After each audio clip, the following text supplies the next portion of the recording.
பேரவைத் தலைவர் அவர்களே, மாண்புமிகு முதல்வர் அவர்களே, மாண்புமிகு எதிர்க்கட்சி தலைவர் அவர்களே, மாண்புமிகு அமைச்சர் பெருமக்களே, மாண்புமிகு சட்டமன்ற உறுப்பினர்களே, உங்கள் அத்தனை பேருக்கும் இந்த நேரத்தினுடைய வணக்கத்தை தெரிவித்துக் கொள்கின்றேன்.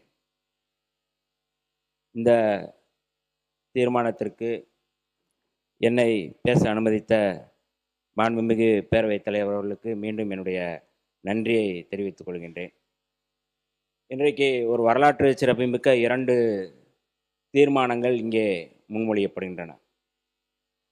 ஒன்று, மக்கள் நல்வாழ்வுத்துறை அமைச்சர் கொண்டு வந்திருக்கின்ற இந்த நீட் எதிர்ப்புக்கான தீர்மானம். இந்த தீர்மானத்தை விடுதலை சிறுத்தைகள் சார்பில் முதலில் நாங்கள் வரவேற்கின்றோம். மிக முக்கியமான சூழலில் இன்றைக்கு நீட்டில் இருக்கின்ற அந்த ஊழல் மட்டும்தான் பேசப்பட வேண்டும் என்று சொல்லி டெல்லியிலே மடைமாற்றம் செய்கின்ற அந்த சூழலில் நீட்டே கூடாது என்பதுதான் தமிழ்நாட்டுடைய நிலைப்பாடு. நீட் ஒரு உயிர் கொல்லி என்பதை இன்றைக்கு மக்கள் நல்வாழ்வுத்துறை அமைச்சர் கொண்டு வந்திருக்கிற இந்த தீர்மானத்தை முழு மனதாக விடுதலை சிறுத்தைகள் நாங்கள் வரவேற்கிறோம், பாராட்டுகின்றோம். அடுத்த தீர்மானம் மிக முக்கியமான தீர்மானம், FCRA என்று சொல்லக்கூடிய இந்த தீர்மானம். மாண்புமிகு பள்ளிக்கல்வித்துறை அமைச்சர் கொண்டு வந்திருக்கிற இந்த தீர்மானத்தை முதலில் விடுதலை சிறுத்தைகள் மனதார வரவேற்கிறோம், பாராட்டுகிறோம், வாழ்த்துகின்றோம். நேற்றைக்கு தான் நான் மாண்புமிகு பள்ளிக்கல்வித்துறை அமைச்சர் பேசும்பொழுது, நேற்றைக்கு தான் கிறிஸ்தவ ஆயர் பெருமக்கள், சிறுபான்மை பிரதிநிதிகள் எல்லோரும் வந்து மாண்புமிகு முதல்வர் அவர்களை சந்தித்து இந்த சட்டம் குறித்த ஆபத்தை தெரிவித்தார்கள். அவர் நேற்று தான் சொன்னார்கள். ஆனால் இன்றைக்கு உடனடியாக தீர்மானம் இங்கே கொண்டு வந்திருக்கிறது. விவிலியத்திலே சொல்வார்கள், தட்டுங்கள் திறக்கப்படும் என்று சொல்வார்கள், கேளுங்கள் கொடுக்கப்படும் என்று சொல்வார்கள். இன்றைக்கு அந்த கிறிஸ்தவ பிரதிநிதிகள் வந்து சொன்ன உடனே, அவர் தட்டிய உடனே திறந்திருக்கிறது. இந்த தீர்மானம் மிக சிறப்பான தீர்மானம். இந்த தீர்மானம் வெறும் சிறுபான்மை மக்கள் பாதுகாப்புக்கான தீர்மானம் மட்டுமல்ல, அல்லது தமிழர் பாதுகாப்புக்கான தீர்மானம் மட்டுமல்ல, புரட்சியாளர் அம்பேத்கர் யாத்து தந்த அரசியலமைப்பு சட்டத்தின் மாண்பை பாதுகாக்கக்கூடிய தீர்மானம் என்ற அடிப்படையில் முதலில் இதை நான் வரவேற்கிறேன். இதில் கூடுதலாக நான் சில செய்திகளை சொல்ல மாண்புமிகு பேரவைத் தலைவர் எனக்கு அனுமதி தருமாறு கேட்டுக்கொள்கின்றேன். ஒன்றிய பாஜக அரசு முன்வைக்கும் ஒவ்வொரு திருத்த மசோதாவுக்கு பின்னாலும் புரட்சியாளர் அம்பேத்கர் வகுத்தளித்த அரசியலமைப்பு சட்டத்தை பலவீனப்படுத்த வேண்டும், இந்நாட்டின் மண்ணின் பூர்வீக குடி மக்களான ஒடுக்கப்பட்ட பிற்படுத்தப்பட்ட சிறுபான்மையினர் ஆகியோருக்கு அரசியலமைப்பு சட்டம் வழங்கியுள்ள உரிமைகளை நீர்த்து போக செய்ய வேண்டும் என்ற RSSின் 100 கால செயல் திட்டத்தை நடைமுறைப்படுத்துவதைத்தான் நோக்கமாக இருக்கின்றது. பாஜக எந்த திட்டம் கொண்டு வந்தாலும், இன்றைக்கு காலையில் எங்களுடைய தலைவர் எழுச்சி தமிழர் தொல்காப்பியன் திருமாவளவன் அவர்களோடு நான் உரையாடிவிட்டு இந்த FCRA திட்டம் குறித்து பேசும்பொழுது, இன்றைக்கு அங்கே முன்மொழியப்படுகிறது நாடாளுமன்றத்தில். இதை விடுதலை சிறுத்தைகள் கடுமையாக நாங்கள் அங்கே எதிர்க்கின்றோம். இந்த தீர்மானம் முதலில் கொண்டு வந்திருப்பது என்னுடைய சார்பாக முதலில் வாழ்த்துக்களை தெரிவிக்குமாறு மாண்புமிகு முதல்வர் அவர்களுக்கு தெரிவிக்க சொல்லியிருந்தார். ஆகவே இந்த அவையிலும் மாண்புமிகு முதல்வர் அவர்களுக்கு எங்களுடைய தலைவர் சார்பில் நான் வாழ்த்துக்களை சொல்ல கடமைப்பட்டிருக்கிறேன்.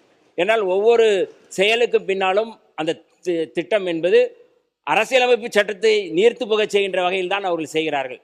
வக்வாரிய திருத்த சட்டமாக இருக்கட்டும், அல்லது முத்தாலாக் சட்டமாக இருக்கட்டும், எந்த சட்டமாக இருக்கட்டும், இந்த சட்டத்தினுடைய அடிப்படை சிறுபான்மை மக்களுக்கு எதிரானது மட்டுமல்ல, அரசியலமைப்பு சட்டத்தை தகர்த்து விட்டு, அந்த ஜனநாயக சட்டத்தை தகர்த்து விட்டு சனாதன சட்டத்தை கொண்டு வருவதுதான் முதன்மையானது. அந்த அடிப்படையில் தான் இதை நான் பார்க்க வேண்டியிருக்கின்றது.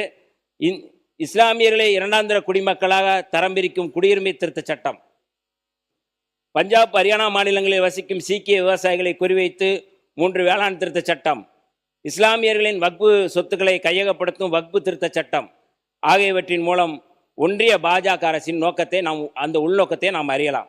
அந்த வரிசையில் இப்போது கிறிஸ்தவர்களை குறிவைத்து வெளிநாட்டு பங்களிப்பு திருத்த மசோதாவை கொண்டு வருவதற்கு ஒன்றிய அரசு முனைந்துள்ளது. 1976ஆம் ஆண்டு அவசர நிலை அமலில் இருந்தபோதுதான் அன்றைய பிரதமர் அன்னை இந்திரா காந்தி அவர்களால் முதலில் வெளிநாட்டு பங்களிப்பு ஒழுங்குமுறை சட்டம் கொண்டு வரப்பட்டது. கடந்த 2010ஆம் ஆண்டு காங்கிரஸ் ஆட்சி காலத்தில் தான் முதலில் இந்த சட்டத்தில் திருத்தங்கள் கொண்டு வரப்பட்டன. அதுவரை FCRA சட்டத்தின் கீழ் பதிவு செய்து பெறப்பட்ட சான்றிதழை பயன்படுத்தி தொண்டு நிறுவனங்கள் அந்த சான்றிதழுக்கு காலவரையறை ஏதுமில்லாமல் செயல்பட்டு வந்தன. 2010ஆம் ஆண்டு தான் ஒவ்வொரு 5 ஆண்டுகளுக்கு ஒரு முறை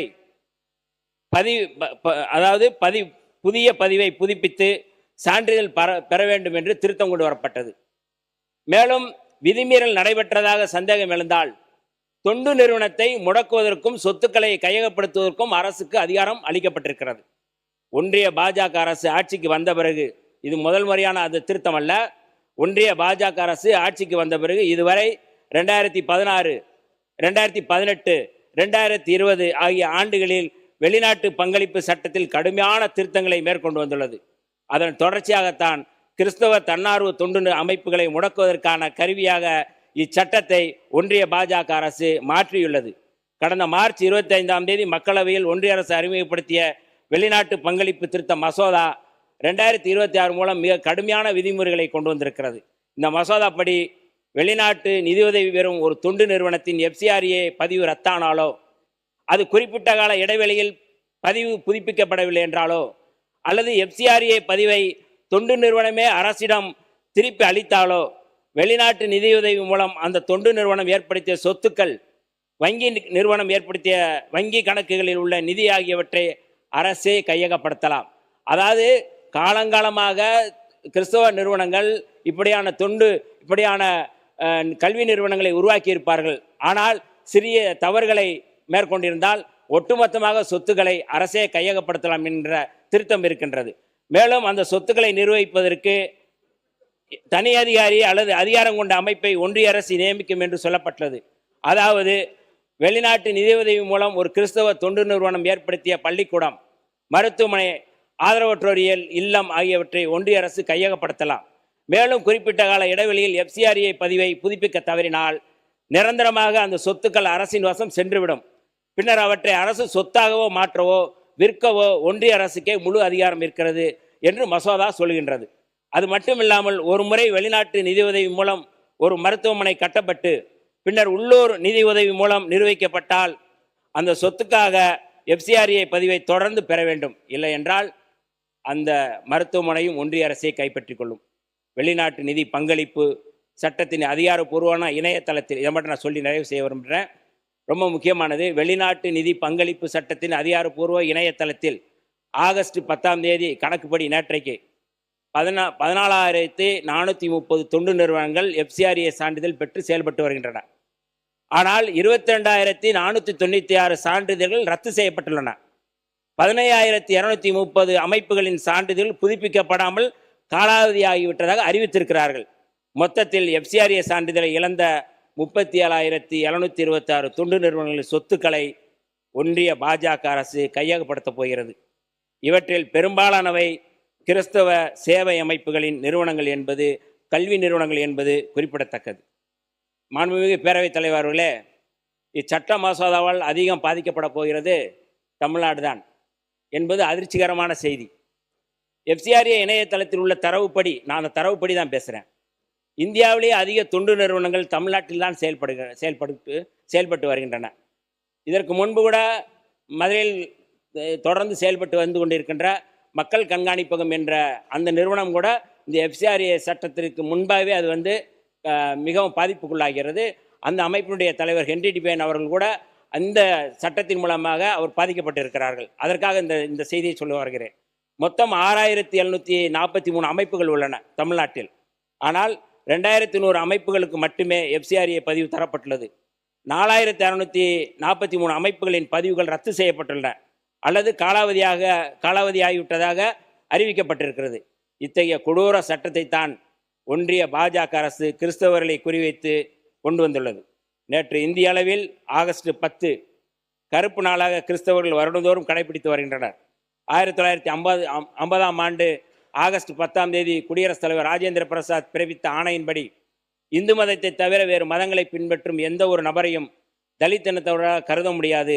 இதன் மூலம் கிறிஸ்தவ மதத்தை தழுவிய தலித் சமூகத்தைச் சேர்ந்தவர்கள் தலித் சமூகத்துக்கான இடஒதுக்கீட்டு, சட்ட பாதுகாப்பு உள்ளிட்ட எந்த உரிமையும் பெற முடியாது. இது தொடர்பான வழக்குகள் பல 10 ஆண்டுகள் நீதிமன்றத்தில் உள்ளன.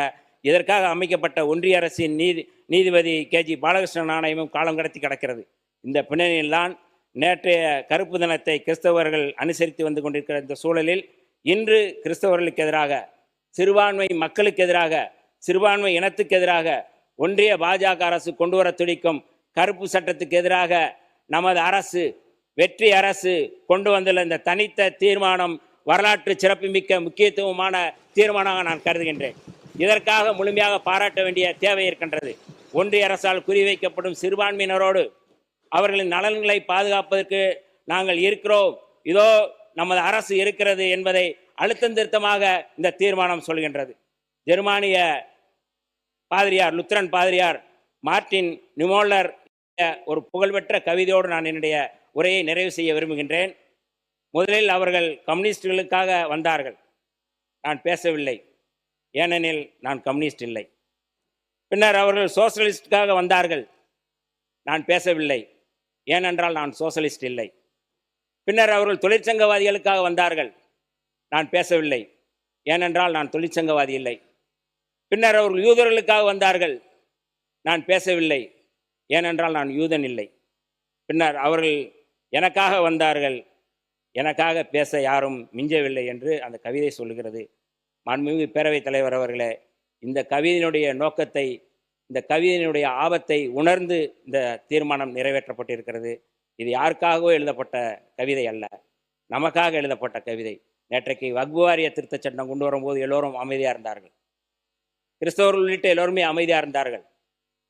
இன்றைக்கு கிறிஸ்தவ சிறுபான்மை மக்களுக்கு எதிராக இந்த தீர்மானத்தை முன்மொழிந்திருக்கும் போது இந்த நாடு அமைதியாக இருந்தால் நாளைக்கு என்ன வேண்டுமானால் நடக்கும். அந்த வகையில் இந்த வரலாற்று சிறப்புமிக்க இந்த தீர்மானத்தை கொண்டு வந்திருக்கிற இந்த அரசுக்கும், நம்முடைய மாண்புமிகு முதல்வர் அவர்களுக்கும், மாண்புமிகு பள்ளிக்கல்வித்துறை அமைச்சர் அவர்களுக்கும் என்னுடைய நன்றியை தெரிவித்து இந்த தீர்மானத்தை வரவேற்கிறேன். வாழ்க புரட்சியாளர் அம்பேத்கர், வெல்க அரசியலமைப்பு சட்டம் என்று சொல்லி நிறைவு செய்கிறேன். நன்றி, வணக்கம்.